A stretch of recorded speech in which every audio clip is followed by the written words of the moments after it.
മങ്കട പഞ്ചായത്തിലെ വെള്ളില കുരങ്ങൻചോല വ്യൂ പോയിന്റിൽ സായാഹ്നം ചെലവഴിക്കാനെത്തിയ 6 യുവാക്കളടങ്ങുന്ന സംഘത്തിനാണ് ഇടിമിന്നലേറ്റത്. ഇടിമിന്നലേറ്റ 4 പേർ മഞ്ചേരി മെഡിക്കൽ കോളേജ് ആശുപത്രിയിൽ എത്തുന്നതിനു മുൻപ് തന്നെ മരിച്ചിരുന്നു. പരിക്കേറ്റ മറ്റു 2 പേർ മെഡിക്കൽ കോളേജ് ആശുപത്രിയിൽ ചികിത്സയിലാണ്. ഇവരുടെ നില തൃപ്തികരമാണെന്നാണ് പ്രാഥമിക വിവരം. മലയിൽ വെള്ളില സ്വദേശികളായ പുതുക്കുടി വീട്ടിൽ റഹീസ് 20 വയസ്സ്, കൂരിമണ്ണിൽ പുത്തൻ വീട്ടിൽ ബഹാസ് 18 വയസ്സ്, ആലിക്കാപ്പറമ്പിൽ സിയാദ് 18 വയസ്സ്, കറുത്താൻകുത്ത് സ്വദേശികളായ ഫഹദ് 22 വയസ്സ്, റോഷൻ 20 വയസ്സ് എന്നിവരാണ് മരിച്ച 4 പേരും പരിക്കേറ്റവരും ഉറ്റ സുഹൃത്തുക്കളാണ്. അവധിക്കാലമായതിനാൽ വൈകുന്നേരം സമയം ചെലവഴിക്കാൻ കുന്നിൻമുകളിലെ വ്യൂ പോയിന്റിൽ എത്തിയതായിരുന്നു 6 അംഗ സുഹൃത്ത് സംഘം. ഉച്ചയ്ക്ക് ശേഷം ജില്ലയുടെ വിവിധ ഭാഗങ്ങളിൽ ശക്തമായ മഴയും കാറ്റുമുണ്ടായിരുന്നു. കുന്നിൻമുകളിൽ നേരിട്ട് മിന്നലേറ്റതാണ് മരണകാരണമായതെന്നാണ് കരുതുന്നത്. നാട്ടുകാരുടെ നേതൃത്വത്തിൽ രക്ഷാപ്രവർത്തനം നടത്തി ഉടൻ തന്നെ ആശുപത്രിയിൽ എത്തിച്ചു. മൃതദേഹങ്ങൾ മഞ്ചേരി മെഡിക്കൽ കോളേജ് ആശുപത്രിയിൽ സൂക്ഷിച്ചിരിക്കുകയാണ്.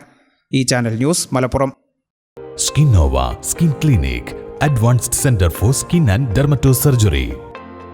വളാഞ്ചേരിയിൽ 20 വർഷമായി സേവനമനുഷ്ഠിച്ചു വരുന്ന സീനിയർ സ്കിൻ സ്പെഷ്യലിസ്റ്റ് ഡോക്ടർ ഷമീറിന്റെ സേവനം. Skinnova skin clinic, advanced centre for skin and dermatosurgery, Federal Bank building, Kozhikode road, Valanchery.